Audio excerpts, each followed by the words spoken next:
तो बच्चों हम लोग आरबीडी का रोटेशनल मोशन का बेसिकली प्योर रोटेशन वाले पार्ट में जाते हैं। तो प्योर रोटेशन में हम लोग एनएलएम टाइप के प्रॉब्लम करते हैं, जैसे वहाँ पे ट्रांसलेटरी मोशन में एनएलएम जैसा प्रॉब्लम किया था, वर्क पावर एनर्जी जैसे प्रॉब्लम किए थे। उसके बाद एनएलएम में मल्टी ब्लॉक सिस्टम और पुली सिस्टम, ये सब करने के बाद एंगुलर मोमेंटम पढ़ लिया था, एंगुलर मोमेंटम कंजर्वेशन पढ़ लिया था।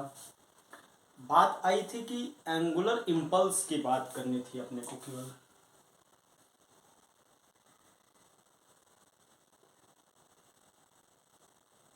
एंगुलर इम्पल्स,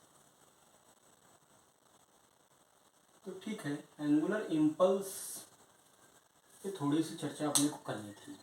तो एंगुलर इम्पल्स के बाद प्योर रोटेशन हो जाएगा। प्योर रोटेशन के बाद हम लोग पढ़ेंगे combined motion, pure rotation translatory plus rotatory motion, combined motion पढ़ेंगे। तो एंगुलर इम्पल्स, तो एंगुलर इम्पल्स क्या है? It is the moment of linear impulse,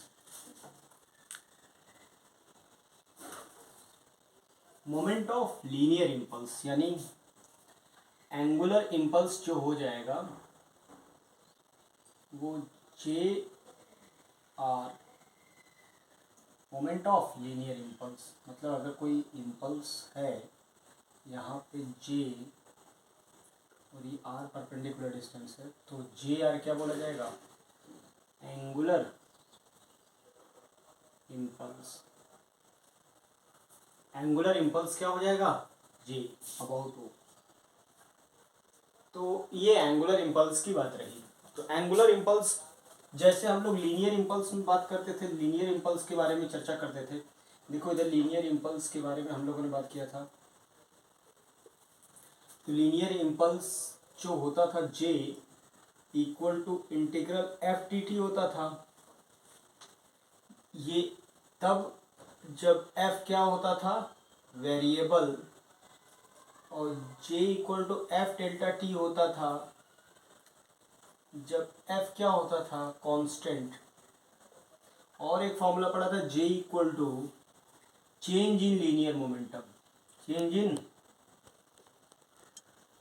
linear momentum, ये हम लोगों ने पढ़ा था।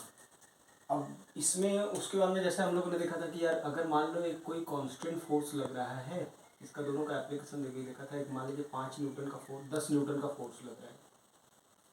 तो 10 न्यूटन का जो फोर्स लग रहा है, तो इसकी वजह से ये टी बराबर 0 पे है पार्टिकल यहाँ पे, तो 2 kg का मास है मान लो। और ये पूछ रहा था टी इक्वल टू 2 सेकेंड पे मुझे वेलोसिटी बताओ क्या होगा। और अभी मान लो 1 मीटर पर सेकेंड से चल रहा है।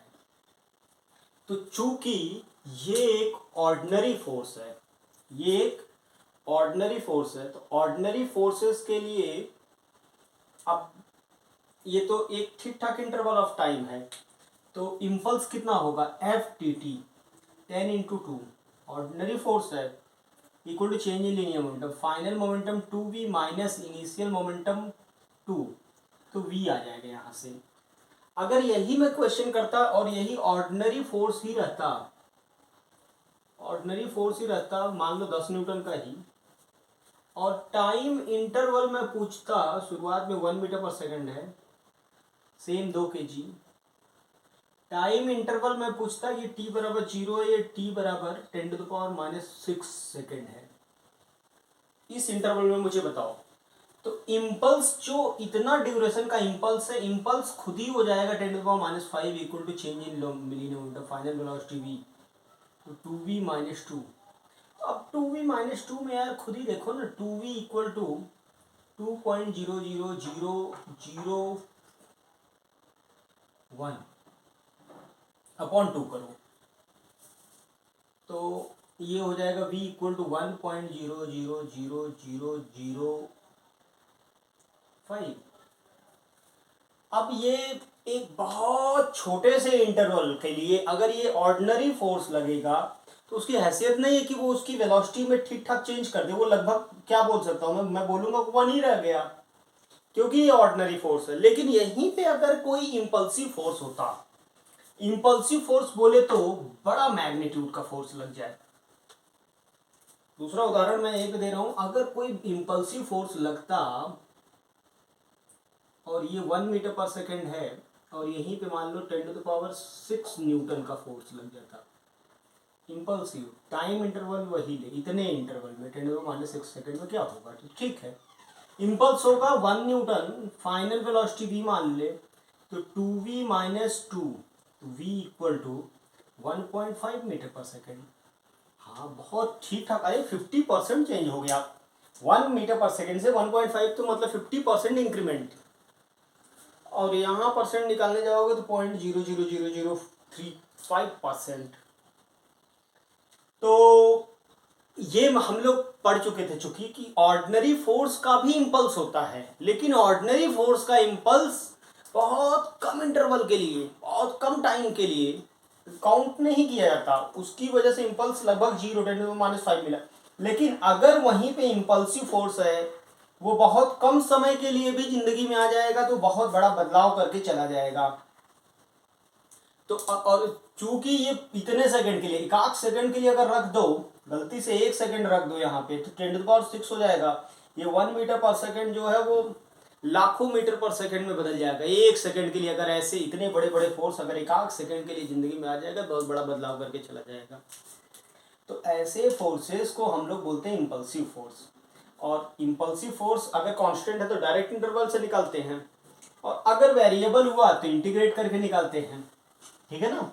और टाइम इंटरवल, अब चूंकि हम लोग प्रैक्टिक ज़्यादातर क्वेश्चन में अपना ये वाला पार्ट ऑर्डिनरी फोर्स की वजह से इम्पल्स नहीं कैलकुलेट करते, क्योंकि इम्पल्स जो होता है वो बड़े फोर्स के लिए ही कंसिडर करते हैं, क्योंकि आपने देखा कि ऑर्डिनरी फोर्स का इम्पल्स जो है बहुत छोटा था, इसलिए उसको नहीं कंसिडर किया जाता। ऐसा नहीं कि ऑर्डिनरी फोर्स का इम्पल्स नहीं होगा, होगा लेकिन नेग्लिजिबल होगा, हम बड़े फोर्सेस की वजह से ही इम्पल्स कैलकुलेट करेंगे। Similarly angular impulse, angular impulse की बात किया जाए तो एंगुलर इम्पल्स जो होगा वो भी होगा मोमेंट ऑफ लीनियर इम्पल्स। तो या फिर इसको बोल सकते हैं इंटीग्रल टाउ डी टी, जैसे यहाँ पे एफ डी टी था, tau D T, tau variable जब अगर हो, और टाउ डेल्टा टी, और तब जब अपना एफ क्या हो, टाउ कांस्टेंट हो। इसमें भी देख सकते हो कि मान लो यार आपके सामने, अब रोटेशन वाला एग्जांपल देखना है ना, ये डिस्क है, मोमेंट ऑफ इनर्शिया 2 है kg/m², रेडियस 1 मीटर, यहाँ पे एक ऑर्डिनरी 10 न्यूटन का फोर्स लगा दो तो ये फोर्स एक छोटे से इंटरवल में ज़्यादा टॉर्क नहीं देगा। इसका मैं पूछूं, ये रेस्ट में है, आपसे मैं पूछ लूँ यही डिस्क का बताओ मुझे 10 न्यूटन का, t = 2 सेकेंड पे ओमेगा, जैसे वहाँ लीनियर होता था वैसे यहाँ ओमेगा, तो ये फॉर्मूला वैसा ही रहेगा। और दूसरा एक इम्पल्स का और फॉर्मूला होगा, चेंज इन एंगुलर मोमेंटम। तो tau delta T constant force है, तो टाउ की वैल्यू हो जाएगा 10 × 1, 10 × 1 टाउ, अंदर की तरफ टाउ है तो डेल्टा टी भी अंदर की तरफ लेंगे, अंदर की तरफ ओमेगा आएगा, आई ओमेगा, आई की value 2 omega, final minus initial, बस हो गया आंसर, 5 रेडियन/सेकेंड। तो ऐसे इम्पल्स हम लोग कैलकुलेट करते हैं, ठीक है ना। ये रहा इम्पल्स की चर्चा। अब इम्पल्स चूंकि झटके वाले प्रॉब्लम जब आपके सामने आएंगे कभी कभी, ऑर्डिनरी फोर्स अगर इम्पल्सिव फोर्स है तो बहुत छोटे समय में और कोई घटना घट जाए तो उसे हमारी आंखों के लिए एक झटका बोला जाता है, क्योंकि हमारी आंखें ठीक से डिटेक्ट नहीं कर पाएंगी झटके में कोई काम हो जाए। अगर मान लो यार आपके सामने दे दिया जाए कि ये रॉड है, इस रॉड को ये इम्पल्स लगा जे, झटका 37 डिग्री पे, मास एंड लेंथ है, इस पॉइंट पे हिंज है। Find angular velocity, find omega. तो ठीक है, हॉरिजॉन्टल प्लेन पे रखा है, तो जैसे ही झटका लगेगा तो क्या होगा, झटका लगेगा तो इसके दो कंपोनेंट, एक झटका ये आपको समझ में आ रहा होगा, ये वाला दो, जे कॉस 4j/5 यही तो इम्पल्स देगा, क्योंकि ये तो हिंज फोर्स बढ़ाएगा। तो ओमेगा अगर जो होगा, omega impulse J 4j/5 into moment of linear impulse, moment कितना होगा L is equal to I ml²/3 omega हो जाएगा। क्योंकि ये वाला पार्ट रोटेशन के काम में नहीं आएगा, रोटेशन में यही कंपोनेंट आएगा। अब ये बहुत एलिमेंट्री क्वेश्चन है इम्पल्स के। इम्पल्स जहाँ जहाँ दिखे आपको झटके में, जहाँ से काम हो, जहाँ भी झटके वाले क्वेश्चन आएंगे वहीं पे हम लोग इम्पल्स की बात किया करेंगे। जैसे कि मान लो आपके सामने इम्पल्स के हेल्प से मैं बोलूँ कि एक एग्जांपल ये रहे, ये डिस्क है, यहाँ पे हिंज है, मोमेंट ऑफ इनर्शिया 2, रेडियस 1,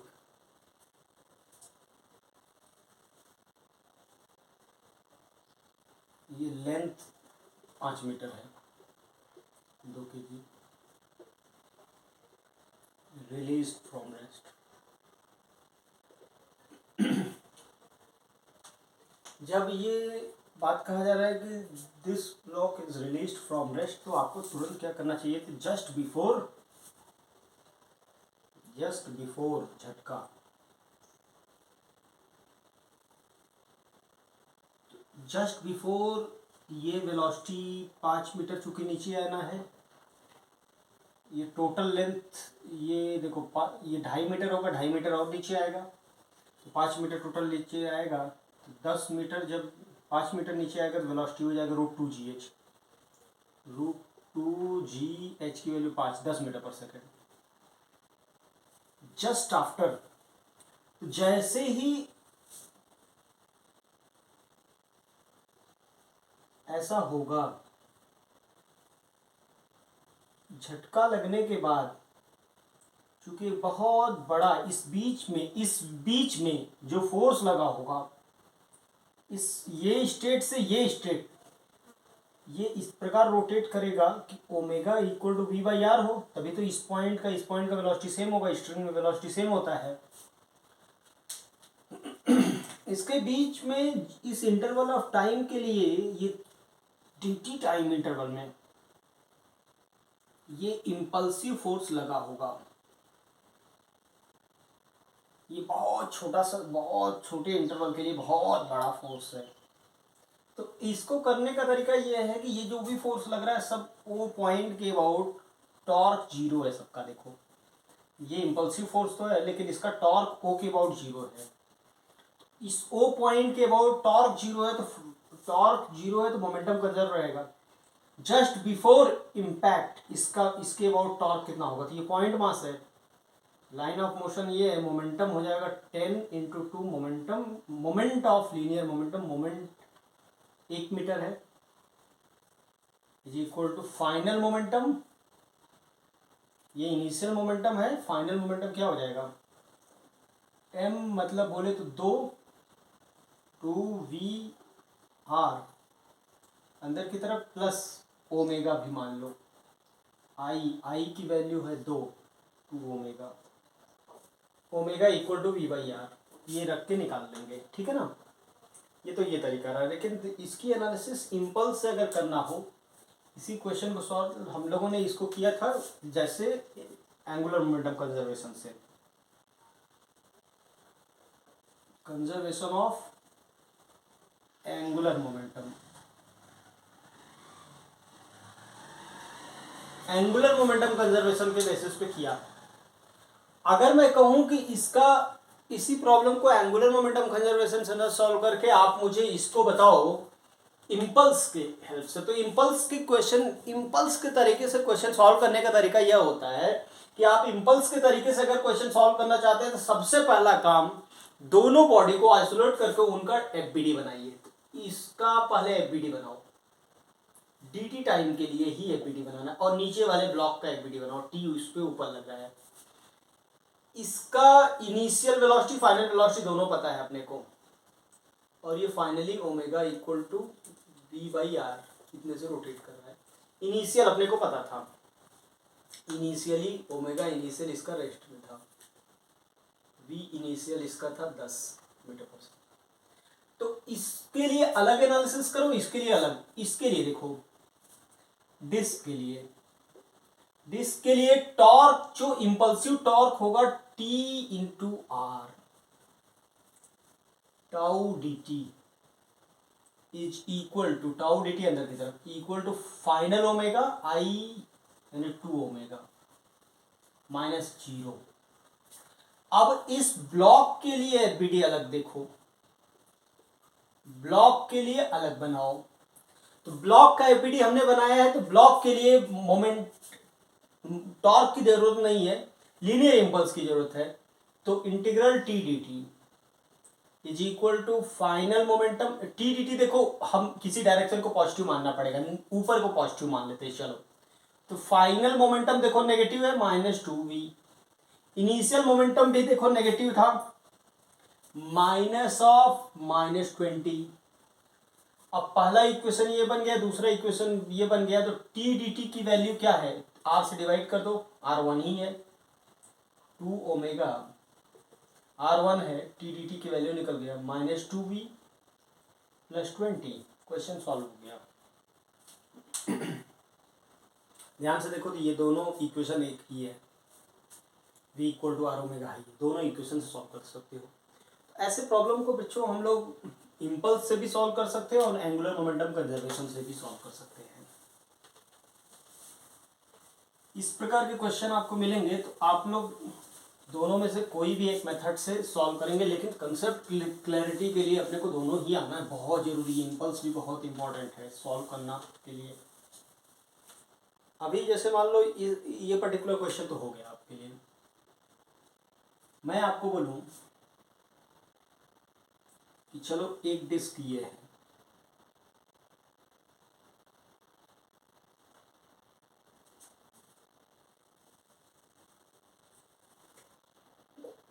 ये D1 है, ये D2 है, इसका I0 है मोमेंट ऑफ इनर्शिया, इसका मोमेंट ऑफ इनर्शिया 2I0 है, इसका रेडियस R है, इसका रेडियस 4R है, इसका रेडियस R है। ये ओमेगा ऐसे घूम रहा है और ये ओमेगा ऐसे घूम रहा है, दोनों का एंगुलर वेलोसिटी सेम है। मतलब टॉप व्यू अगर बना दें हम, टॉप व्यू बना दें तो टॉप व्यू कुछ ऐसा कहता है।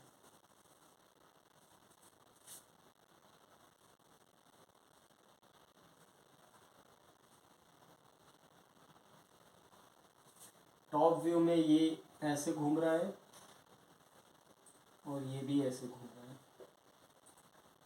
अगर जब दोनों को कांटेक्ट में लाया जाएगा, find final velocity of both the disc. Common velocity कुछ अटेन करेगा, जब दोनों को कांटेक्ट में लाया दिया जाएगा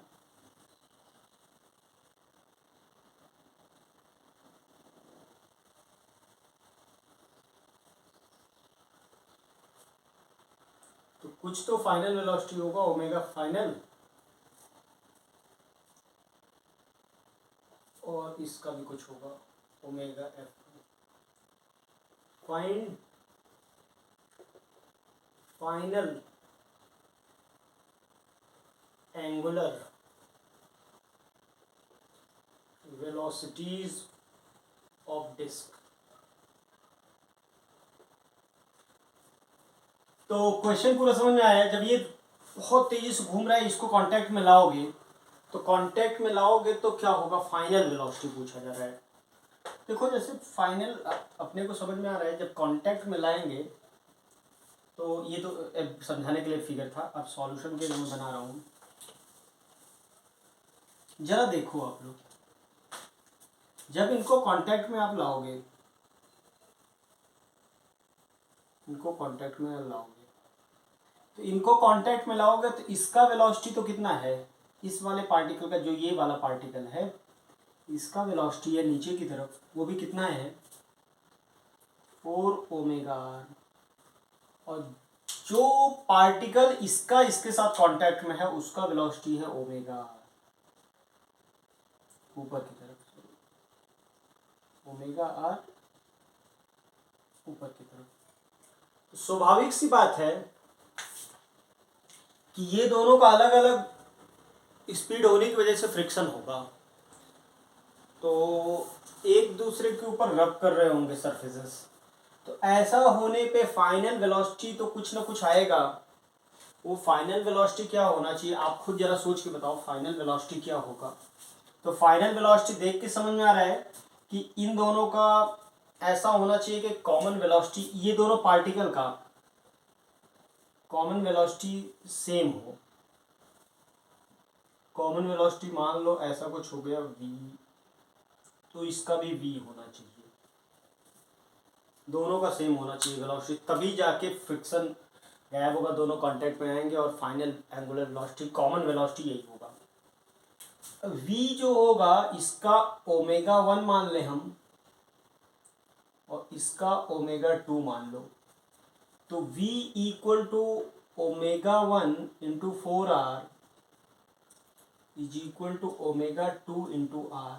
पहला तो 4 omega 1 equal to omega 2, final velocities जो होंगे उनका रेशियो यह रहेगा, फाइनल एंगुलर वेलोसिटीज जो होंगी उनका रेशियो पूछा होता तो आंसर 1 मिनट में आ जाता, लेकिन उनका रेशियो नहीं पूछा है, इनफैक्ट पूछा है कि वो होंगे क्या। ठीक है, जरा देखो, ये एक हिंज पॉइंट है C1, एक हिंज पॉइंट है C2, इस पे फ्रिक्शन देखो किधर लग रहा होगा, इसका वेलोसिटी ऊपर है तो इसको फ्रिक्शन रोकने के लिए Fr1 इधर लग रहा होगा, Fre बोल दो, इस पे फ्रिक्शन ऊपर लग रहा होगा Fr, क्योंकि इसको रोकने के लिए ऊपर लग रहा होगा। अब देखो इधर नॉर्मल रिएक्शन C1 पे भी हिंज फोर्स होगा, C2 पे भी फोर्स होगा, यहाँ पे भी। आपको कौन सा ऐसा पॉइंट है जिसके अबाउट एंगुलर मोमेंटम कंजर्व होता हुआ दिखाई दे रहा है। अगर कुछ लोग कहेंगे C1, तो C1 का तो स्वाभाविक सी बात है ये अलग अलग फोर्स है, इसका तो पता ही नहीं, तो कांस्टेंट नहीं है, ना तो एंगुलर मोमेंटम C1 के अबाउट कंजर्व है, ना तो इस पॉइंट के अबाउट कंजर्व है, ना तो C2 के अबाउट कंजर्व है, कोई भी पॉइंट तीनों में से नहीं है जिसके अबाउट हम बोल सके कि एंगुलर मोमेंटम कंजर्व है। तो इस पर्टिकुलर क्वेश्चन को हम लोग केवल और केवल इम्पल्स के हेल्प से ही सॉल्व कर सकते हैं, आसान होगा, ऐसा मैं नहीं कर रहा हूँ, मतलब उसी से दिख रहा है मुझे तो अभी तक फिलहाल। आगे अगर आपको लग रहा होगा तो बताइएगा कुछ और मेथड, लेकिन अभी फिलहाल के लिए मुझे लग रहा है वही एक तरीका दिख रहा है, क्योंकि इसके अबाउट तीनों में से कोई भी पॉइंट नहीं है इसके अबाउट अपने को एंगुलर मोमेंटम कंजर्व होता हुआ दिखाई दे रहा है, तो किसी के अबाउट होता नहीं है हमें लग रहा है।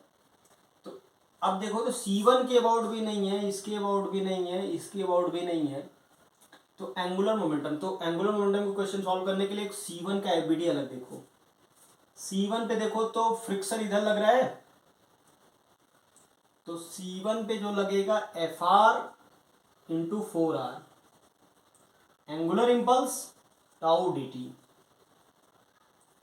किधर, बाहर की तरफ, तो फाइनल ओमेगा किधर किधर है देखो, तो फाइनल ओमेगा अंदर की तरफ है, माइनस I0 इंटू ओमेगा 1, क्योंकि फाइनल अंदर है, माइनस फाइनल माइनस इनिशियल खुद अंदर है, minus of I0 4 omega R. पहला इक्वेशन इसके लिए बन गया। दूसरा इक्वेशन इसके लिए देखो, ये जो होगा, देखो बाहर की तरफ ये भी है, देखो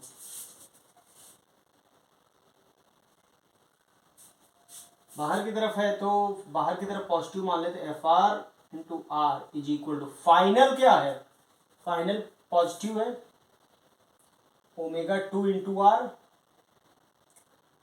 2I0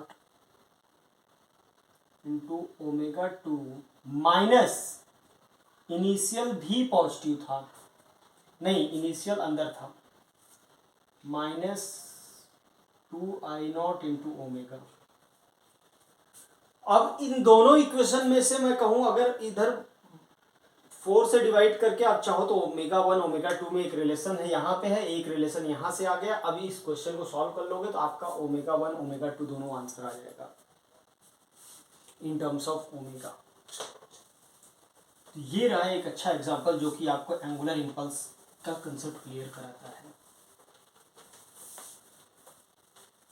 एंगुलर इंपल्स के क्वेश्चन सॉल्व करने के लिए बच्चों आपको हमेशा क्या करना पड़ेगा, एक झटके वाले प्रॉब्लम को इमेजिन करना पड़ेगा कि झटके में कहाँ पे क्वेश्चन लग रहा है। जहाँ भी आपको लगे कि झटके में ऐसा कुछ हो रहा है वहाँ पे आपको एंगुलर इंपल्स के हेल्प से क्वेश्चन सॉल्व करना होगा। ठीक है, एंगुलर इंपल्स के सारे क्वेश्चन को सॉल्व करने के लिए आपको हमेशा क्या करना पड़ेगा, बेसिक अप्रोच यही है कि आपको एंगुलर इंपल्स के क्वेश्चन को सॉल्व करने के लिए आपको एफपीडी प्रॉपर बना के सॉल्व करने की आदत डालनी पड़ेगी। जैसे कि एक मैं बोलूँ कि यहाँ पे एक पेग है, एक पेग यहाँ पे, ठीक है ना, एक ब्लॉक जो है 2L L बोल दो, 2L तो V0 वेलोसिटी से आ रहा है। अब ये आएगा तो यहाँ पे कोलिजन होगा, तो यहाँ पे पहुँचेगा तो पूरी तरीके से रोटेट होने लगेगा ओमेगा से। तो सबसे पहले अचानक से वेलोसिटी रुक जाएगा और इसके अबाउट रोटेट करने लगेगा। जब इसके अबाउट रोटेट करने लगेगा तब आपसे पूछ रहा है कि फाइंड ओमेगा। ओमेगा क्या होगा, तो ओमेगा ये प्योर रोटेशन स्टार्ट हो जाएगा। तो ये प्योर रोटेशन स्टार्ट हो जाएगा तो ओमेगा पहले तो आपको एक झटके वाला फोर्स लगेगा, यहाँ बहुत तगड़ा झटका लगेगा, ये इम्पल्सिव फोर्स होगा। तो इस जगह से इस पॉइंट से इस ओ पॉइंट के अबाउट देखो तो अब अपने को समझ में आ रहा है कि ओ पॉइंट के अबाउट चाहो तो आपको समझ में आ रहा होगा कि एंगुलर मोमेंटम कंजर्व है। एंगुलर मोमेंटम कंजर्व है ओ पॉइंट के अबाउट। तो ओ पॉइंट के अबाउट अगर आपको एंगुलर मोमेंटम समझ में आ रहा है कि एंगुलर मोमेंटम कंजर्व है तो ऐसे प्रॉब्लम को करने के लिए ज़्यादा आसान तरीका है कि हमें पता है जब एंगुलर मोमेंटम कंजर्व है तो एंगुलर मोमेंटम अगर कंजर्व है तो सीधा सीधा हम यहाँ से यहाँ तक एंगुलर मोमेंटम कंजर्व कर दें। जैसे कि मैं बताया कि हर प्रॉब्लम का जरूरी नहीं हर प्रॉब्लम में एंगुलर इंपल्स से करो। कुछ प्रॉब्लम ऐसे होते हैं जो एंगुलर इंपल्स से नहीं, आप सीधा सीधा एंगुलर मोमेंटम कंजर्वेशन से ज़्यादा आसान है। जैसे इस पर्टिकुलर क्वेश्चन में चूंकि हिंज लगने वाला है, झटका लगने वाला है, तो किस डायरेक्शन में लगेगा ये तो नहीं पता, इसलिए यहाँ पे फोर्स का डायरेक्शन ही नहीं पता है तो आपको एंगुलर इंपल्स लगाना ज़्यादा फायदेमंद नहीं होगा। इसलिए आपको क्या करना चाहिए, एंगुलर मोमेंटम कंजर्व करना चाहिए। तो सीधा सीधा पहले बिफोर जस्ट बिफोर इसका वेलोसिटी वी नॉट रहा होगा तो एंगुलर इंपल्स हो जाएगा एम वी नॉट एल, किधर की तरफ, अंदर की तरफ। फाइनल एंगुलर इंपल्स आई, इसके अबाउट मोमेंट ऑफ इनर्शिया कितना होगा, इसके about moment of inertia M L square by 3 plus 4 M L square by 3 I omega.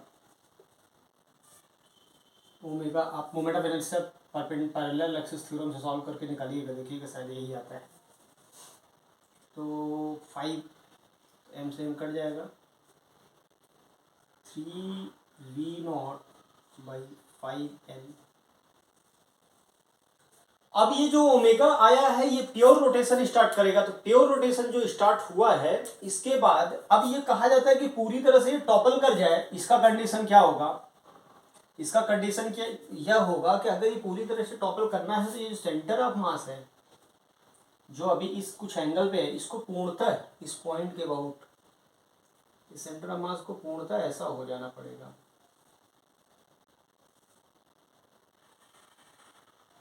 मतलब ये जो पॉइंट है जस्ट वर्टिकल हो जाना पड़ेगा। तो पहले centre of mass L height पे था और अब कितने हाइट पे हो जाएगा, पाइथागोरस थ्योरम से निकाल लो। तो ये एल बाई 2 L√5/2 L√5/2 अगर जस्ट यहाँ पे just in the state of rest, तो वो मिनिमम वेलोसिटी बोला जाएगा। आपसे पूछा जा रहा है मिनिमम वेलोसिटी जिससे कि टॉपल कर जाए, तो मिनिमम वेलोसिटी जिससे टॉपल कर जाए, तो जस्ट यहां तक अगर पहुंच जाए और रेस्ट में आ जाए, तो इसके बाद थोड़ा सा भी वेलोसिटी हो जाएगा, टॉपल कर जाएगा, उधर गिर जाएगा। तो यहां पे पहुंचने के बाद क्योंकि ये अनस्टेबल इक्विलिब्रियम है, यहाँ पे जस्ट अगर मोमेंटरली रेस्ट में आ जाता है तो ये ऐसे ही बना रहेगा, अनस्टेबल इक्विलिब्रियम स्टेट है ये। तो सीधा सीधा दिख रहा है, वर्क और एनर्जी लगाना पड़ेगा, या फिर एनर्जी कंजर्वेशन लगा दो, यहाँ की एनर्जी क्योंकि प्योर रोटेशन हो रहा है after impact, conservation of energy. यहाँ पे एनर्जी कितना है, यहाँ पे एनर्जी ओमेगा भी पता है, इसके अबाउट प्योर रोटेशन हो रहा है, हाफ आई की वैल्यू आपको पता है 5/3 ml square, half I omega square 3v0/5l, half I omega square plus mgl final magnetic potential energy mgl√5/2 और काइनेटिक एनर्जी 0। यहाँ से आपको v0 वो मिनिमम v0 आएगा जिससे कि ये इतना टॉपल कर जाए। ऐसे क्वेश्चन आते हैं तो ऐसे प्रॉब्लम को करने का ये तरीका होता है।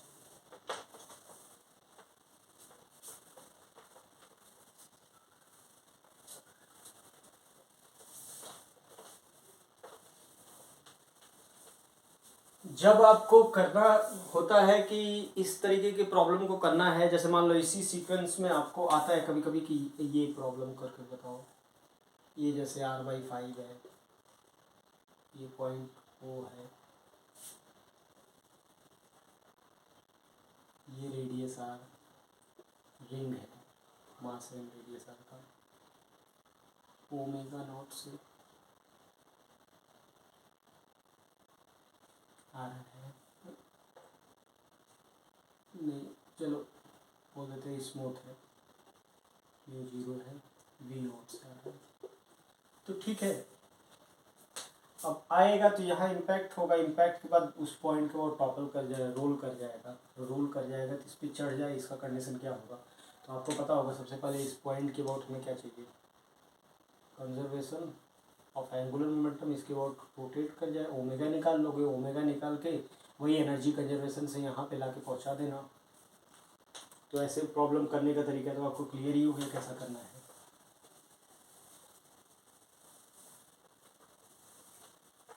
तो बच्चों हमें लग रहा है इम्पैक्ट वाले जो क्वेश्चन हैं वो आप सभी लोग कर सकते हैं, इम्पैक्ट के जितने क्वेश्चन हैं, ठीक है ना।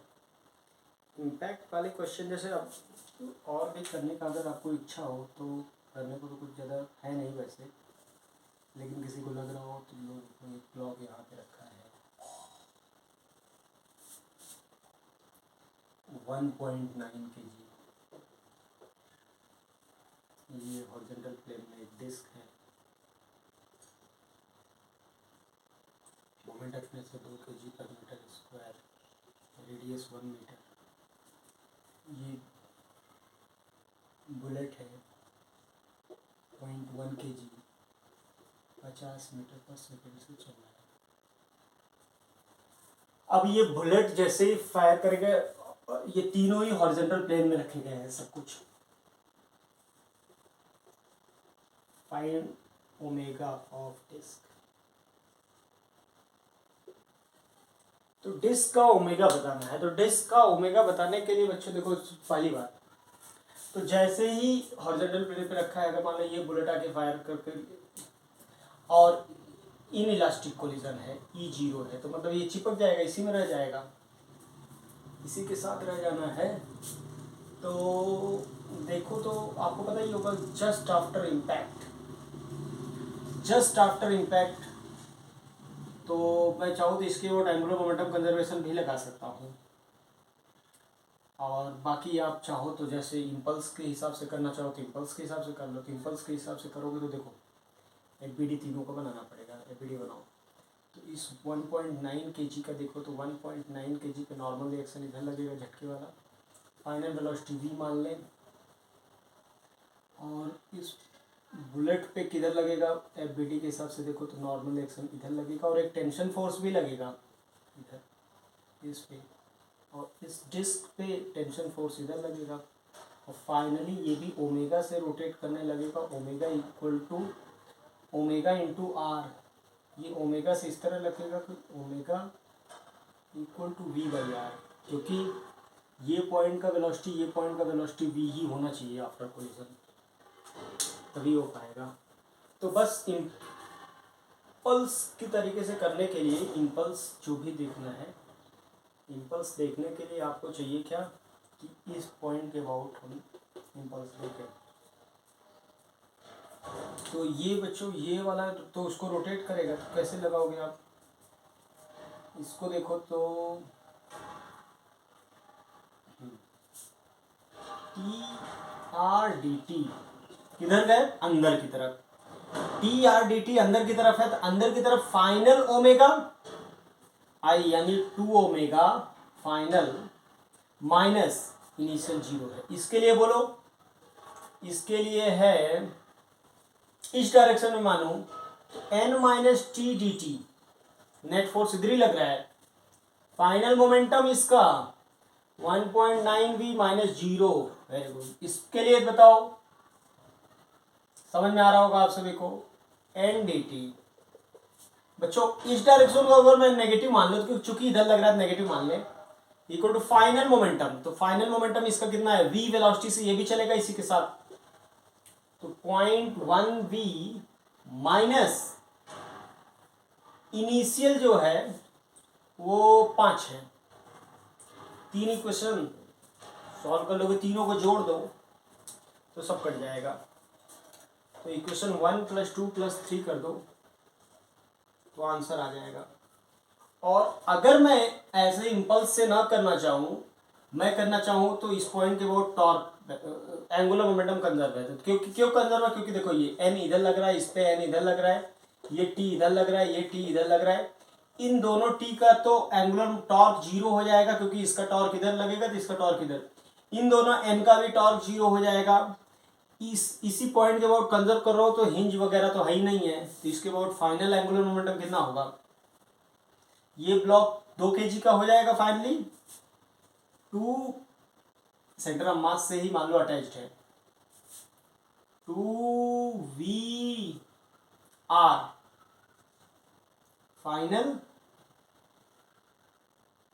में +2 ओमेगा प्लस आई ओमेगा। इनिशियल कितना था, तो इनिशियल केवल इसके पास था, कितना था 0.1, अब इसका मान लो थोड़ा सा मैं मान लेता हूँ कि ये यार 0.5 मीटर ऊपर है, कुछ देना पड़ेगा ना, क्योंकि ये डायमेंशन के हिसाब से मान के चलो, तो ये 0.5 मीटर, तो ये पूरा यहाँ से दूरी देखा जाएगा तो 1.5, तो अंदर की तरफ ही होगा, तो 0.1 इंटू 1.5 इंटू V0 50, ये क्वेश्चन सॉल्व हो गया, देखो वहीं से आता है, ठीक है ना। दरअसल ये अगर हम 1 ही मान के चले, क्योंकि दरअसल मान ये हमने यहाँ पे नहीं कंसिडर किया है, यहाँ पे नहीं कंसिडर किया तो यहाँ पे भी कोई मतलब नहीं रहता है, उसी तरीके से सेम सेंटर ऑफ मास पे ही मान के चले नेग्लिजिबल है। तो ये क्वेश्चन हो गया आपका। ऐसे हम लोग इम्पल्स वाले क्वेश्चन कर लेंगे, इम्पल्स मोमेंटम इक्वेशन लिखना हो चाहे जो। इसके बाद हम लोग स्टार्ट करते हैं कंबाइंड मोशन, बात करते हैं कंबाइंड मोशन की।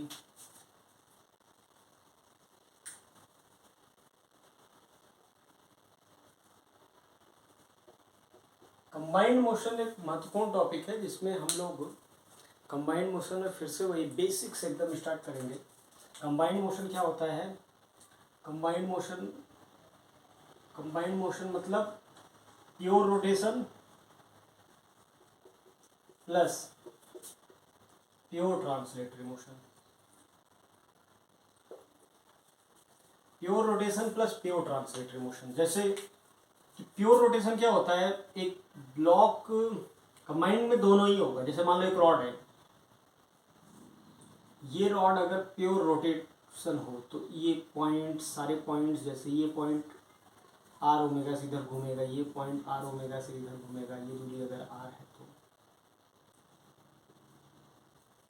ये प्योर रोटेशन हो गया। अगर प्योर ट्रांसलेटरी मोशन है तो centre of mass V naught से चलेगा, तो ये भी वी नॉट से चलेगा, ये भी वी नॉट से चलेगा, ये भी वी नॉट से चलेगा, ये भी वी नॉट से चलेगा। ये प्योर ट्रांसलेटरी मोशन है, ये प्योर रोटेशनल मोशन है। जैसे मान लो एक, ये तो रॉड का दिखाया, अगर मान लो एक डिस्क होता, एक डिस्क है तो प्योर रोटेशन कर रहा है, तो ये सेंटर ऑफ मास की ओर घूमेगा, तो ये पॉइंट इधर जाएगा आर ओमेगा से, ये v equal to circular motion पढ़े हो ना, आर ओमेगा, ये भी आर ओमेगा से इधर घूमेगा, ये भी आर ओमेगा से इधर घूमेगा, कोई भी पॉइंट की बात करो तो ऐसे घूमेगा।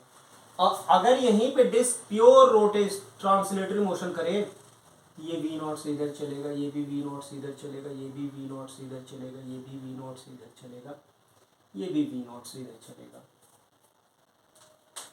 ये प्योर ट्रांसलेटरी, प्योर रोटेशन पढ़ लिया। अब ये भी हम लोगों ने पढ़ा है रोटेशन वाला, ये प्योर ट्रांसलेटरी मोशन जो कि NLM, friction, work power energy, centre of मास तक तो यही चीज सब पढ़ा था। अब अपनी पढ़ाई जो होगी, इसको दोनों मिला के, जैसे पहिया, रोड पे कार चल रहा है तो उसका पहिया जो है वो, न तो पहिया ऐसे नहीं चलता कि केवल ऐसे रब करते हुए सड़क पे चल रहा है, ऐसा नहीं चलता, ना तो ऐसे कि एक ही जगह पे रोल कर रहा है, दोनों काम करता है, तभी आगे बढ़ती है कार इसकी वजह से आगे भी बढ़ती है और घूमती भी है, दोनों काम होता है। तो प्रैक्टिकली प्योर कंबाइंड मोशन होता है। तो कंबाइंड मोशन में इन दोनों मोशन को एक साथ देखेंगे, दोनों मोशन को अगर एक साथ देखना है तो आपको दोनों ही दिखाई देगा। जैसे अगर दोनों को जोड़ दिया जाए तो देखो आप क्या होगा, आप यहाँ पे मैं डायग्राम इसका बनाऊँ, दोनों को जोड़ दोगे तो ये जो पार्टिकल्स हैं इनके पास यहाँ पे वेलोसिटी आर ओमेगा होगा, तो यहाँ आर ओमेगा होगा, तो यहाँ आर ओमेगा होगा, तो यहाँ भी आर ओमेगा होगा। ये प्योर रोटेशन की वजह से है, तो प्योर ट्रांसलेशन की वजह से भी इधर वी नॉट होगा, इधर वी नॉट होगा, इधर वी नॉट होगा, इधर वी नॉट होगा। इस पार्टिकल के पास दो प्रकार के वेलोसिटी है, तो असलियत में ये पार्टिकल इधर होगा, असलियत में रिजल्टेंट इधर V naught minus R omega हो जाएगा, इधर V naught plus R omega हो जाएगा इसका वेलोसिटी, एक्चुअल वेलोसिटी। तो प्योर रोटेशन के क्वेश्चन को सॉल्व करना है, तो हमें प्योर रोटेशन पढ़ लिया, प्योर ट्रांसलेटरी मोशन पढ़ लिया, हमें पढ़ना क्या है, कंबाइंड मोशन। कंबाइंड मोशन की एनालिसिस करने का मतलब, आप जैसे देखो कि जब भी दोनों कंबाइंड मोशन अगर है तो उल्टा भी सोचो, अगर हमें कंबाइंड मोशन पढ़ना है तो दोनों प्रकार की वेलोसिटी होगी, R omega plus V naught, इसके पास आर ओमेगा, इधर वी नॉट, इधर R omega, V naught R omega, ये कंबाइंड मोशन। असलियत में इसको क्या ब्रेक कर देना चाहिए, एक बार बताओ, केवल घूमते हुए, प्योर रोटेशन, हर पार्टिकल घूमे, हर पार्टिकल, इसके जितने भी पार्टिकल है वो केवल रोटेट करे एक ही जगह पे, तो ये कब दिखाई देगा आपको, तो अगर ये मोशन दिखाई देगा with respect to centre of mass, अगर आप सेंटर ऑफ मास पे बैठ जाओ तो ये पहिया जो है, पहिए पे जैसे कार चल रही है तो पहिया घूम रहा है, रोटेट घूम भी रहा है और आगे भी बढ़ रहा है, तो अगर आप उसके सेंटर ऑफ मास पे बैठ जाओगे तो उसके साथ ही रहोगे तो आपको बस घूमता हुआ दिखाई देगा। तो ये प्योर रोटेशन वाली बात हमेशा with respect to centre of mass. और प्योर ट्रांसलेटरी मोशन की बात अगर करना है मुझे किसी के, तो भाई वेलोसिटी जो this motion is observe,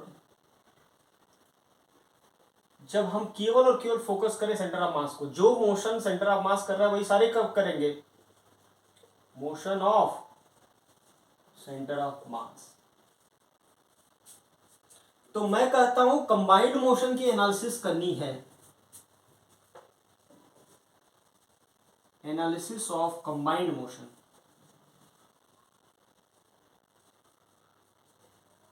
it's same as analysis of motion of body with respect to center of mass plus analysis of motion of center of mass। बहुत ध्यान समझिएगा, कुछ भी पूरी पढ़ाई इसी पे बेस्ड है। मैं कहता हूं कि दुनिया में कोई भी मोशन को पढ़ना है तो उस कंबाइंड मोशन को पढ़ना है, तो कंबाइंड मोशन को पढ़ने के लिए आप केवल सेंटर ऑफ मास पे बैठ के एक बार मोशन को पढ़ो, प्लस सेंटर ऑफ मास को देखो। मतलब सेंटर ऑफ मास को देखने का मतलब point mass,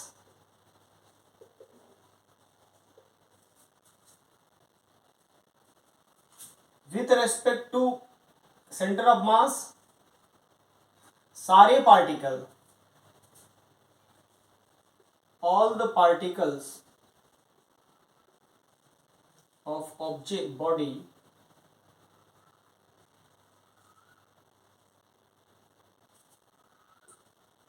moves in a circular path with respect to CUM। ये बात सही है। मैं कहता हूं कि सारे पार्टिकल, कोई भी पार्टिकल की बात करो तो ये पार्टिकल की बात करो कि ये भी पार्टिकल अपने इसके अबाउट सर्कुलर मोशन कर रहा है। अगर आप कब, जब आप सेंटर ऑफ मास पे बैठ जा रहे हो, जब आप सेंटर ऑफ मास पे बैठ जा रहे हो तो सारे पार्टिकल क्या कर रहे हैं, सर्कुलर मोशन कर रहे हैं with respect to centre of mass. तो मैं कहता हूं कि चूंकि सर्कुलर मोशन पढ़ा लिखा टॉपिक है तो इसलिए कभी भी कंबाइंड मोशन की एनालिसिस करना बहुत टफ है किसी भी पार्टिकल के लिए।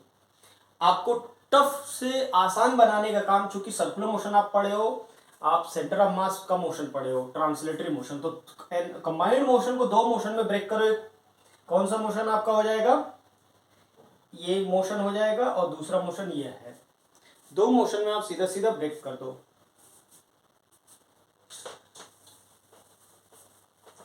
कभी भी हमें कंबाइंड मोशन के एनालिसिस करना है तो दो मोशन में हम ब्रेक करके एनालिसिस करेंगे। एक तो करेंगे with respect to centre of mass और एक सेंटर ऑफ मास का एनालिसिस करेंगे। जैसे कि मैं बोलूं आपको कि कुछ भी, कोई क्वांटिटी पढ़नी है, कुछ भी पढ़ना है तो आपको नियम बस एक याद रखना है कि एक पार्टिकल क्या करता है। और ये हम लोग रिजिड बॉडी की प्रॉपर्टी पढ़े हैं। रिजिड बॉडी किसे कहते हैं, जैसे ये रॉड है ABC, motion of B and C with respect to A क्या होगा, सर्कुलर मोशन।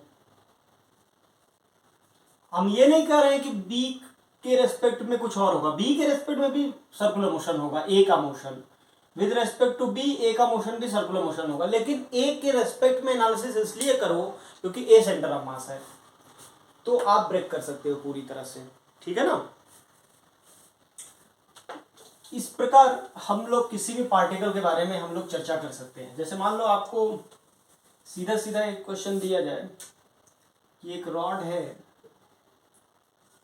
4 मीटर पर सेकेंड से चल रहा है और ओमेगा आपका दिया है, ओमेगा इक्वल टू π/12 रेडियन प्रति सेकेंड है। ठीक, और ये लेंथ दिया है L equal to 5, L equal to 2 metre.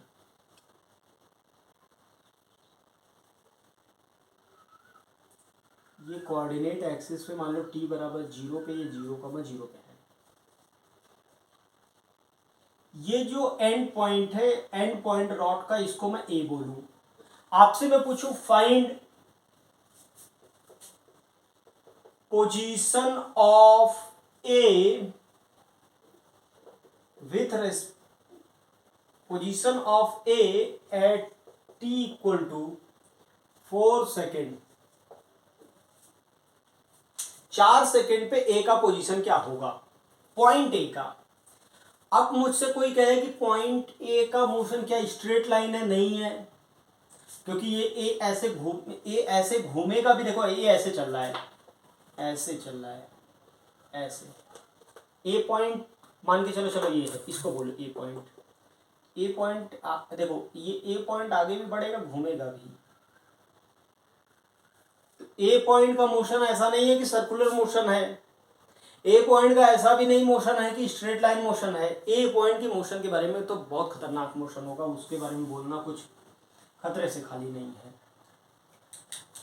तो कैसे निकालेंगे अगर कुछ नहीं बोला जा सकता है तो ए पॉइंट का मोशन निकालने के लिए आपने अभी भी पढ़ा कि ये कैसा मोशन है, ये चल भी रहा है ट्रांसलेटर और घूम भी रहा है, तो ये कंबाइंड मोशन है। कंबाइंड मोशन का क्वेश्चन सॉल्व करने के लिए नियम बताया गया है कि केवल और केवल इसको दो में ब्रेक करो। एक तो प्योर ट्रांसलेटरी मोशन, तो प्योर ट्रांसलेटरी मोशन मतलब सेंटर ऑफ मास को देखो, तो ये ओरिजिन था, ओरिजिन के रेस्पेक्ट में ये यहाँ पे आ गया होगा, 4 सेकेंड में 16 मीटर की दूरी पे पहुंच चुका होगा, सेंटर ऑफ मास यहाँ पे आ चुका होगा। ठीक है, बहुत बढ़िया। 4 सेकेंड में कितना ओमेगा थीटा कितना घूम जाएगा 4 सेकेंड में, ओमेगा इंटू टी, तो π/12 इंटू 4, π/3, तो π/3 ऐसे घूमा होगा, तो π/3 घूमने का मतलब ये होगा, π/3 इस सेंस में घूमा है, ये π/3। तो ये पॉइंट ए यहाँ पे है, और मैं बता रहा हूँ कि इसको सॉल्व करने के लिए देखो सबसे आसान तरीका यही था कि सेंटर ऑफ मास को देख लो। सेंटर ऑफ मास तो अपना चल ही रहा है, और सेंटर ऑफ मास के रेस्पेक्ट इस मोमेंट पे देखो, तो इस पॉइंट का पोजीशन क्या होगा, तो इस मोमेंट पे इस पॉइंट को पहले फिर से समझो, हमने क्या किया, हमने पहले प्योर ट्रांसलेटरी मोशन सोचा, हमने पहले ओमेगा भूल जाओ, हम सेंटर ऑफ मास को देखो, तो सेंटर ऑफ मास यहीं पे है ना, बस एक पॉइंट को देखो, सेंटर ऑफ मास यहाँ पे पहुंचा। अब सेंटर ऑफ मास पे बैठ जाओ चीटा बन के, सेंटर ऑफ मास पे बैठ जाओगे तो इसको घुमा दो, क्योंकि प्योर रोटेशन करेगा ना, तब सेंटर ऑफ मास पे बैठ गया, सेंटर ऑफ मास रेस्ट में रहेगा। अब इसको घुमा दो, दोनों को एक साथ नहीं देखना है, दोनों को अलग अलग करके ब्रेक करके देखना है। अब प्योर ट्रांसलेटर की वजह से ये और ये कर लिया। अब आप बताओ, ये L 2 मीटर है तो ये 1 मीटर होगा, ये दूरी कितना होगा, ये दूरी हो जाएगा, ये पाइथागोरस थ्योरम से आ जाएगा, ये देखो ये 1 cos 1/2, ये √3/2। अब इस पॉइंट का x कोऑर्डिनेट बताओ, 16 माइनस √3/2, यानी इस पॉइंट का कोऑर्डिनेट, ए पॉइंट का कोऑर्डिनेट देखो 16 माइनस √3/2 कॉमा 1/2। इसको आप इतना आसानी से इसलिए बता पा रहे हो क्योंकि हमने प्योर ट्रांसलेटरी अलग कर दिया, प्योर रोटेशनल अलग कर दिया, ठीक है ना। तो और इसका पाथ क्या सर्कुलर मोशन होगा ए का, बिल्कुल नहीं है, किसने कहा सर्कुलर होगा, लीनियर मोशन होगा, लीनियर पाथ है वो भी नहीं है। तो ए का पाथ होगा क्या, तो वो बताया नहीं जा सकता, हर बार बताना आसान नहीं है उतना। चलो ठीक है, इस बार हम आप कह रहे हो तो हम लोग ट्राई करते हैं वैसे, लेकिन बार बार इसकी जरूरत नहीं पड़ेगी, करना नहीं चाहिए आपको। तो किसी टाइम टी पे कितना हो जाएगा, तो किसी टाइम टी पे अगर बात करो तो 40 आगे निकल गया, और ये कितना घूम गया होगा, ये घूम गया होगा थीटा, थीटा की वैल्यू होगा π/12 टी। अगर ये थीटा घूम गया होगा तो ये 1 है, साइन थीटा हो जाएगा, 1 साइन थीटा पॉइंट ए हो जाएगा, और ये हो जाएगा 1 कॉस थीटा। तो एक्स कोऑर्डिनेट जो हो जाएगा, X coordinate 40 minus sine of π/12 T, Y coordinate हो जाएगा कॉस ऑफ π/12 टी। अब आप बताइए ये कौन सा टी एलिमिनेट करना है, टी एलिमिनेट करने के लिए आपको दिख ही रहा होगा, प्राण निकल जाएगा टी एलिमिनेट करने में, और कर्व जो आएगा वो कोई स्टैंडर्ड कर्व नहीं है जिसकी आप एनालिसिस कर पाओ, ठीक है ना। लोकस बताने के लिए टी एलिमिनेट कर लो, अब मैथ्स वाले बच्चे एलिमिनेट करने के लिए खुद ट्राई करेंगे। ये बच्चों रहा अपना कंबाइंड मोशन के शुरू होने के पहले हमने आपको बताया कंबाइंड मोशन पढ़ना कैसे है। कंबाइंड मोशन को पढ़ने के लिए हमें क्या करना चाहिए, एक एक करके चर्चा करनी चाहिए। अब कंबाइंड मोशन पढ़ने से पहले कुछ क्वांटिटीज को लिखना सीखना पड़ेगा, जैसे कि डिस्प्लेसमेंट, डिस्टेंस, पोजीशन, ये लिखने आना चाहिए अपने को। कंबाइंड मोशन में किसी भी पार्टिकल का डिस्प्लेसमेंट क्या होगा, किसी भी पार्टिकल का डिस्टेंस, जैसे इसी क्वेश्चन को किया था तो डिस्प्लेसमेंट आप लिख लिए, फाइनल पोजीशन ये था माइनस इनिशियल पोजीशन 0 था, ये डिस्प्लेसमेंट हो गया, आई जे लगा दो। और डिस्टेंस क्या होगा, तो डिस्टेंस निकालने के लिए बड़ा खतरनाक हो जाएगा वो, स्पीड, वेलोसिटी, एक्सेलरेशन। मोशन जब कर रहा है ये v वेलोसिटी से ओमेगा से घूम रहा है, तो किसी एक पार्टिकल ए को देखो तो ये ऐसे सेंटर ऑफ मास v आगे निकल जाएगा और ऐसे घूम के हो जाएगा, ये ओमेगा टी घूम भी गया और यहाँ से वी टी आगे निकल गया, ये पॉइंट ए यहाँ पहुँच गया। ए का वेलोसिटी क्या, कोई जनरल पॉइंट वेलोसिटी, उस ए पॉइंट कितना डिस्प्लेस हुआ अपनी जगह से, कितना डिस्टेंस कवर किया, क्या पोजीशन है, उसका स्पीड क्या है, उसका वेलोसिटी क्या है, उसका एक्सेलरेशन क्या है, कुछ भी पूछा जाएगा तो आपको बताना चाहिए। ये पूरे ऑब्जेक्ट, अगर ऐसा कोई ऑब्जेक्ट चल रहा है तो उसका काइनेटिक एनर्जी क्या होगा, पॉइंट का नहीं पूरे सिस्टम का, लीनियर मोमेंटम क्या होगा पूरे सिस्टम का, एंगुलर मोमेंटम क्या होगा पूरे सिस्टम के लिए। तो ये सब कुछ अपने को लिखने आना चाहिए, और ये लिखना, पहले इस क्वांटिटी को लिखना सीखोगे। जैसे मान लो आपने क्लास 11 जब स्टार्ट किया था तो सबसे पहले आपको एवरेज वेलोसिटी, एवरेज एक्सेलरेशन, ये सब लिखना सिखाया गया था। जब ये लिखना धीरे धीरे आप लोगों ने सीख लिया तब आपको अच्छे अच्छे क्वेश्चन करने की आदत बनी। उसी प्रकार ये क्वांटिटीज को लिखना सीखना है अपने को आरबीडी में। इन क्वांटिटीज को कैसे लिखा जाता है एक एक करके हम लोग स्टार्ट करते हैं। डिस्टेंस, डिस्प्लेसमेंट एंड पोजीशन, तो अभी करना तो सीख ही लिया है आपने। तो सबसे पहले डिस्प्लेसमेंट तो आप आसानी से ऐसे ही करोगे जैसे किया था, डिस्प्लेसमेंट करने का सबसे आसान तरीका यही है। डिस्टेंस लेकिन ऐसे करना नहीं बता सकते हो। डिस्टेंस के लिए होता है आपको स्पीड के साथ इंटीग्रेट करना पड़ेगा। स्पीड मतलब मैग्नीट्यूड ऑफ वेलोसिटी, डिस्टेंस ये होगा। और डिस्प्लेसमेंट और पोजीशन तो बेसिक तरीके से ही करोगे जैसे आपने अभी भी किया था, ठीक है ना। डिस्टेंस के लिए लेकिन इंटीग्रेट करने की जरूरत पड़ेगी क्योंकि उसका पाथ नहीं पता है। उसमें डिस्टेंस के लिए पाथ की जरूरत पड़ती है और डिस्प्लेसमेंट के लिए तो पाथ की जरूरत पड़ती नहीं है, ठीक है ना। तो हमें डिस्टेंस और डिस्प्लेसमेंट लिखना इसी प्रकार से आना चाहिए। तो बच्चों देखो, जैसे किसी भी पार्टिकल का सबसे पहले हम चर्चा करने से पहले डिस्टेंस और डिस्प्लेसमेंट ये दोनों लिखने से पहले हम आपसे कहते हैं कि आप लोग पहले वेलोसिटी लिखना सीख लो। तो सबसे पहले चर्चा हम लोग करते हैं वेलोसिटी की।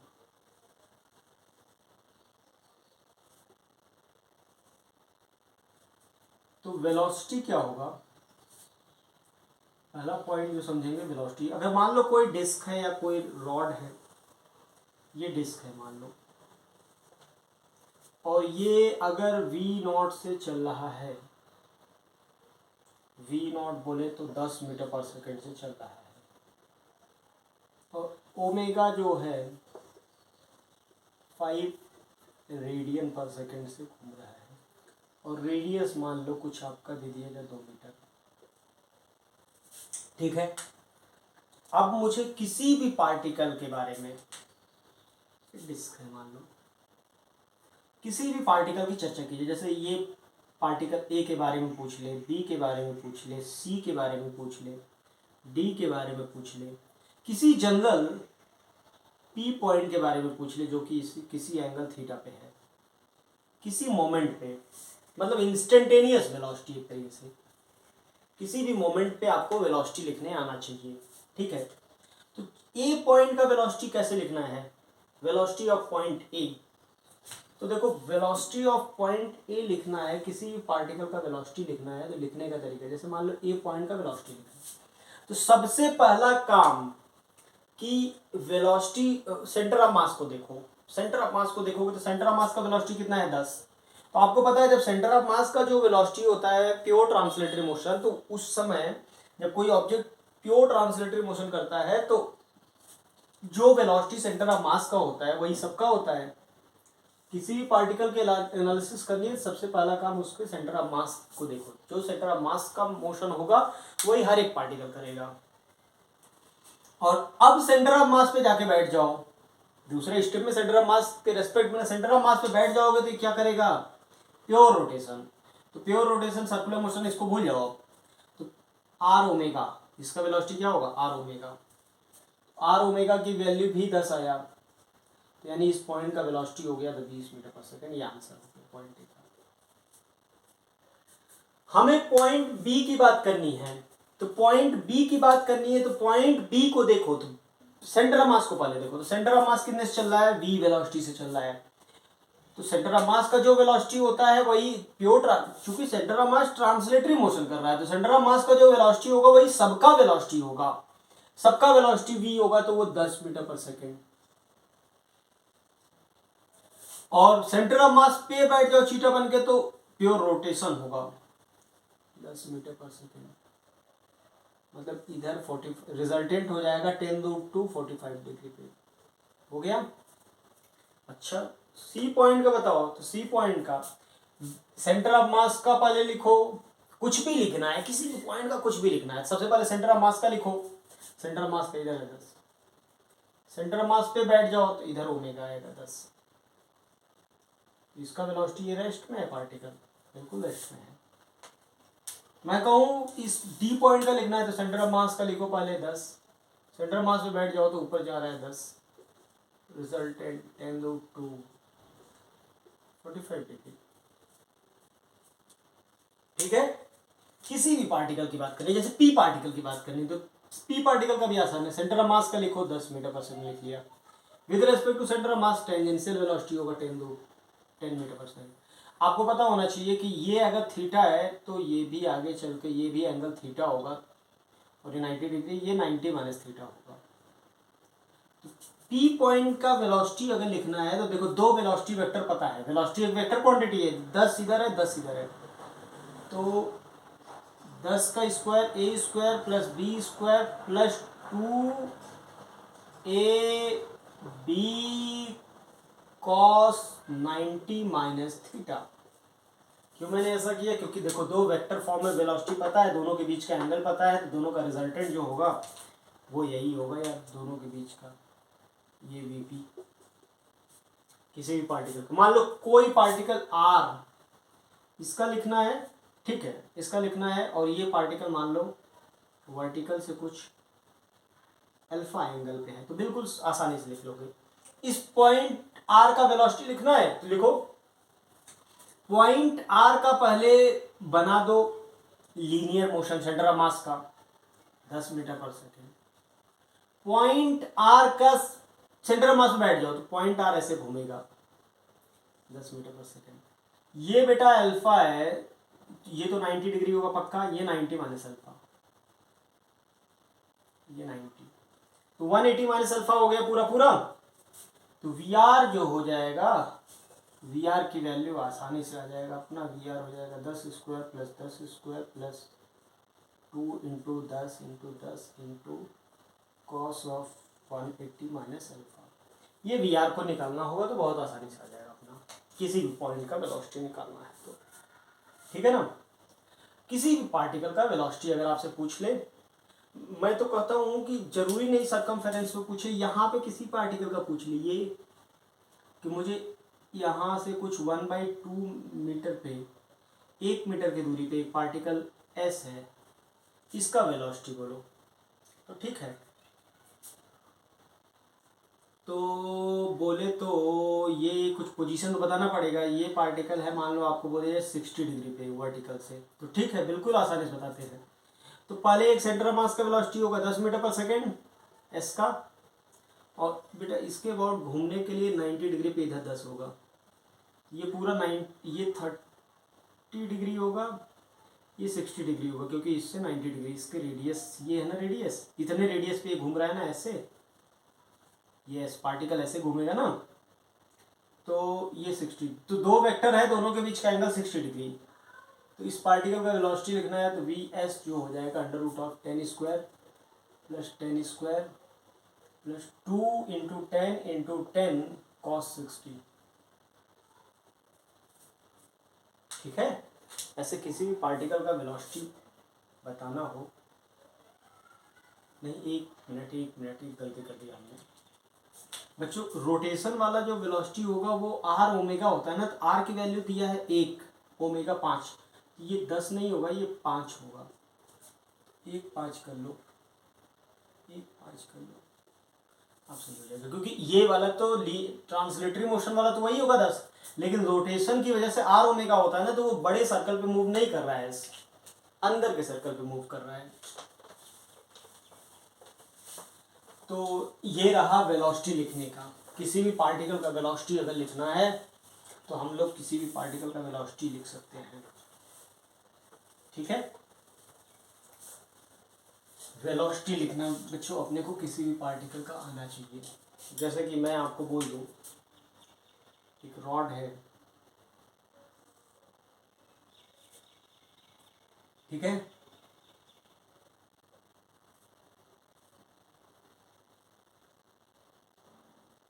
और ऐसे देखो, अगर कोई रॉड है, इसके सेंटर ऑफ मास का वेलोसिटी आपको पता है, सेंटर ऑफ मास का वेलोसिटी वी सी। देखो दो वेलोसिटी, सेंटर ऑफ मास जरूरी थोड़ी ना ऐसे चले, सेंटर ऑफ मास ऐसे भी चल सकता है, ऐसे भी चल सकता है, तो दो कंपोनेंट में वेलोसिटी मान लिया करो। अगर दो कंपोनेंट नहीं दिया तो कोई दिक्कत नहीं, Vc1 और Vc2, एक perpendicular component along the rod और एक परपेंडिकुलर टू द रॉड, और एक ओमेगा। तो सेंटर ऑफ मास का वेलोसिटी मान लिया अगर रॉड वगैरह है तो किसी पॉइंट के बारे में, इस पॉइंट ए का वेलोसिटी आपसे पूछे, ए का वेलोसिटी पूछ रहा है तो बड़े आराम से बता सकते हो यार। देखो अलोंग द रॉड वेलोसिटी तो हमेशा सेम होगा, इस पॉइंट के पास एक तो Vc2 होगा ही होगा, Vc1 होगा ही होगा, सेंटर ऑफ मास का दे दिया, और आर ओमेगा से ये L/2 लेंथ होगा, L/2 ओमेगा प्लस जुड़ जाएगा। अगर मान लो मुझे बी पॉइंट का पूछता तो बी पॉइंट के पास सेंटर ऑफ मास बताएगा ना, सेंटर ऑफ मास का होगा प्लस सेंटर ऑफ मास में बैठ जाओ, ऐसे है तो सेंटर ऑफ मास में बैठ जाओगे तो इधर आर ओमेगा मिलेगा, तो माइनस L/2 ओमेगा। ऐसे क्वेश्चन अगर आपको मिलता है तो आप सीधा सीधा किसी भी पार्टिकल का वेलोसिटी पूछे तो आप बता सकते हो। अगर आपको दे दिया जाए, ऐसा उल्टा बोल दिया जाए कि कोई भी दो पार्टिकल हो, किसी भी एक पार्टिकल, कोई भी दो पार्टिकल का वेलोसिटी अगर आपको दे दिया जाए, मान लो ये दे दिया गया, इसका किसी मोमेंट पे वेलोसिटी ये है 10 मीटर पर सेकेंड 37 डिग्री, ठीक, ये लेंथ 2 मीटर है, और इधर दिया है मान लो आपका कि ऐसे दे दिया है ये 60 डिग्री 12 मीटर पर सेकेंड। अब आपको पूछ रहा है फाइंड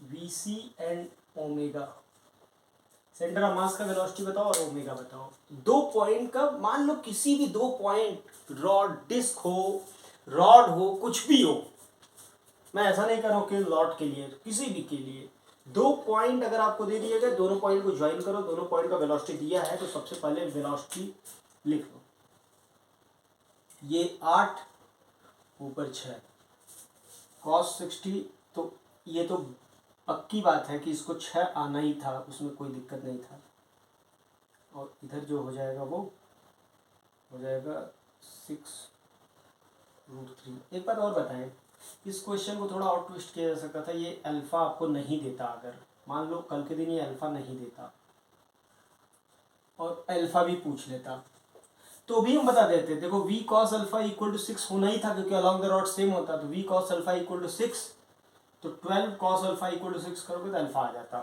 ठीक है ना, तो अल्फा आ जाता, अल्फा की वैल्यू हो जाता 60 डिग्री। आगे की बात, अब हमें क्या करना चाहिए, सबसे पहला काम करना चाहिए कि सेंटर ऑफ मास का वेलोसिटी मान लो। तो सेंटर ऑफ मास के दो डायरेक्शन नहीं पता होता तो दो कंपोनेंट मानते हैं, एक v1 मान लिया, एक v2 मान लिया और एक ओमेगा मान लिया। पहली बात तो along the road velocity same होगा तो v2 की वैल्यू 6। अब v1 की वैल्यू लिखना है तो v1 लिखने का तरीका देखो, सबसे पहले आप सेंटर ऑफ मास को अगर मान लिए हो, देख लो सेंटर ऑफ मास को अगर आपने मान लिया है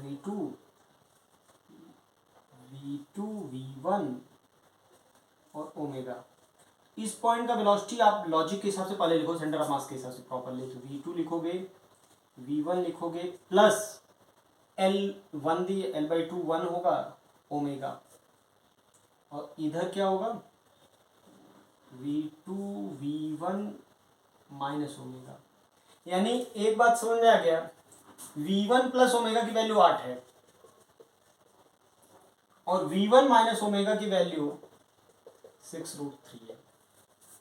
तो ऐसे किसी भी क्वेश्चन को अगर आपको सॉल्व करना है बच्चों, तो आप ऐसा क्वेश्चन सॉल्व कर सकते हो कभी भी, आप तुरंत ब्रेक कर लो सेंटर ऑफ मास में और सेंटर ऑफ मास के रेस्पेक्ट में जाके क्वेश्चन को सॉल्व करो, ठीक है।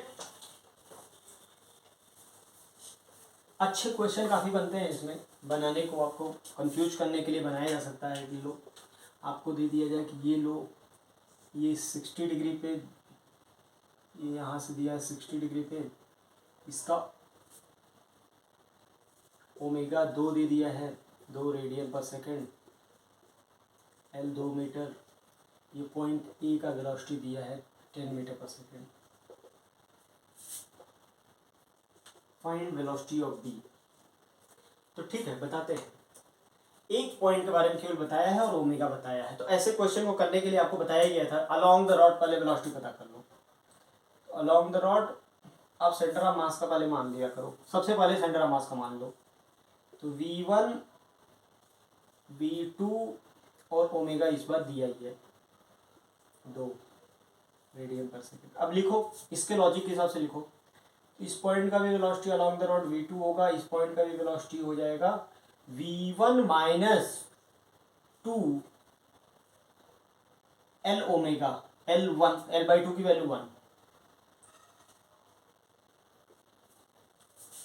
जो कि देखो अब इसको हमें, ये component perpendicular to the rod है, अब हमें कंपोनेंट को पहले ब्रेक कर ले हम, इस अलोंग द रॉड वेलोसिटी आ रहा है 5, परपेंडिकुलर आ रहा है 5√3, तो v2 की वैल्यू तो आ गया 5,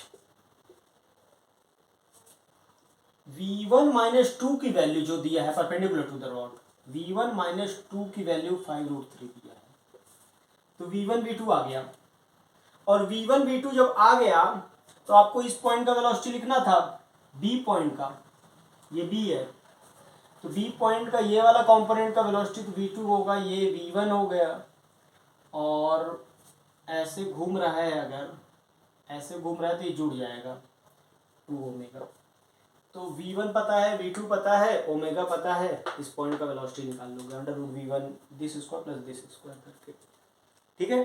तो वेलोसिटी लिखने तो अपने को आ गया, वेलोसिटी लिखने में किसी को कोई कष्ट नहीं होगा। अगला टर्म स्टार्ट करते हैं, वेलोसिटी के बाद डिस्टेंस एंड डिस्प्लेसमेंट, ठीक है। तो डिस्टेंस एंड डिस्प्लेसमेंट अगले टर्म पे बच्चों स्टार्ट किया जाएगा, ठीक है। आज के लिए हम लोग केवल वेलोसिटी का ही चर्चा करते हैं।